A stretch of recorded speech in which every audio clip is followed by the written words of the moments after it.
Well, we're going to talk about Man Maritime. It's a new operation set up. Lee Clarke Vorster's here, who we've met many times, but marine is your thing. I mean, with sailing and that sort of thing. So you're the head honcho of this thing, and I really don't know much about it, so maybe you can give us some insight into what you do. Yeah, so the Man Maritime has been around for roughly around about 2 years now, 2 to 3 years, and it used to be known as the Man Shipping Association. I knew. So it's a new name then. Okay. It's under a new name, and it's had a previous general manager, but I was approached a couple of months ago to take on the general manager position, and it is exciting. You know that I've always been about maritime, and being in the maritime industry since I was 18 years old. So it's leading the Isle of Man sector. Now, I'm sure not many people know that we have a huge maritime industry here on the Isle of Man. I don't know if they do, because it's one of those things, it's almost a hidden thing. Because let's face it, most people around the world working on ships, aren't they? And exactly. I mean, we have almost 13 Manx cadets becoming officers. One of them works on the Queen Victoria. We have a huge abundance of vessels around the world flying the Manx flag, and has Douglas at the back of it. And the ship registry is one of the recognised best in the world. So Isle of Man Maritime is set up to promote the Isle of Man sector, drive maritime careers, and this is the one thing that we're really driving forward now. When everyone thinks about maritime careers, they think it's about going on board a vessel and being a captain or a chief engineer. It's really not the case, and the old saying used to be careers at sea. We're sort of defining that to a career in the maritime industry, and you can be a techie and work on communications and techno. So we have members on the island, and when you do look at a ship, the Isle of Man encompasses everything from the manning to the technical to the technology that's on board, all the way through to caring for the seafarer on board. So the Isle of Man really is encompassing when it comes to maritime. How big an area is it now for the Isle of Man? How important is it? It's still very important, and it's still very much on the agenda for government to promote our sector. So we really do have, and it like you said, it's not known. We all know about e-gaming and the finance sector, but maritime is equally up there with the importance. So all these ships around the world who've got the 3 legs on. I mean, I love Below Decks, and a couple of seasons of those have had the Manx flag on it. Absolutely, I go, wow. And that goes on to our yachting section as well. Under Isle of Man Maritime, we do have a yacht forum, and it's huge. Is it seen as a good flag? Because I mean, there's always this thing about the Bermudas and that sort of thing. How good is a Manx registered boat? The Manx registered vessels, the registry itself is so seafarer centric. They're always focused on. I mean, the Isle of Man registry was the first one to have an app called Crew Matters, which focuses on the well-being of the seafarer. So they can log in, by the way, from the Isle of Man to a gym session in Castletown. They can dial into a psychologist, or they can do an education class, and it's all being centred around the Isle of Man. So, and all broadcast from the Isle of Man, which again, not many people know. So, we're very excited that yes, there are flags out there that are not the ones, but the Isle of Man is probably one of the best.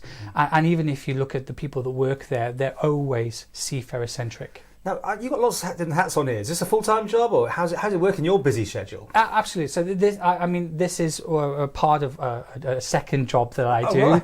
Right. But again, everything that I do is maritime, and it does fit into that.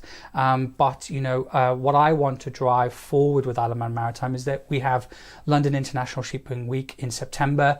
The Isle of Man is going to be broadcasting live from the Sound a series of webinars, which is going to be fantastic, which fits in with London, the biggest shipping event around the globe. But coming back to the island, we really want to focus on careers, get youngsters interested. So again, in September, we are working on having 3 tall ships come to the Isle of Man. As you know, I brought the training ship as captain. I brought the training ship in a couple of years ago. So this time I'm bringing tall ships in from Liverpool, from a charity called Mast. And what we want to do, and what we're trying to plan, is a mini maritime careers event where schools can come down, speak to a person that deals with communications and satellites, to payroll, to accountancy, to all the way through to actually being on board and so on. So really quite exciting. Just think like it's someone in the air in the RAF almost. It's got 99 people on the ground backing up that one person. Is that basically what you're saying? You don't Very necessarily similar. have to be at sea to be involved in this industry. You know, shipping, certainly a vessel has come such a long way.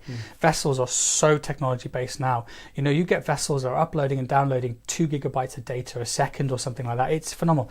The actual resources and everything for people to run that vessel is all found on the Isle of Man. Every element of it is found on the Isle of Man, and that is very unique to us rather than other jurisdictions. And we all talk to each other very well, and it's all encompassing under Isle of Man Maritime, and we drive and we promote that flag. Okay. So if people are going to be interested in this sort of career, you'll be advertising to tell about this career festival thing. Absolutely, we're gonna be starting to go into schools. We're going to be start talking to careers advisors.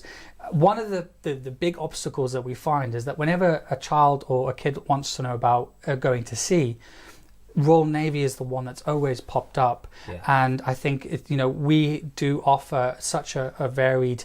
The cadetship is fully paid for.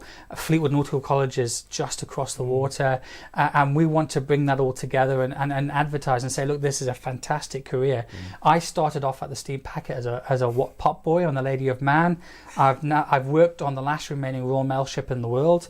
I then joined the Bibby here on the Isle of Man, and then V ships, and then became captain of a training ship, and then come back to the island to drive. And my career started at the steam packet, which some people can't believe. It's quite funny to think that you're so long as well for all that time. All that time. Just as an aside at the end of this, with COVID, was it hard hit the industry? Absolutely, and it still continues to hit the industry. There are seafarers that possibly could be on for up to 18 months.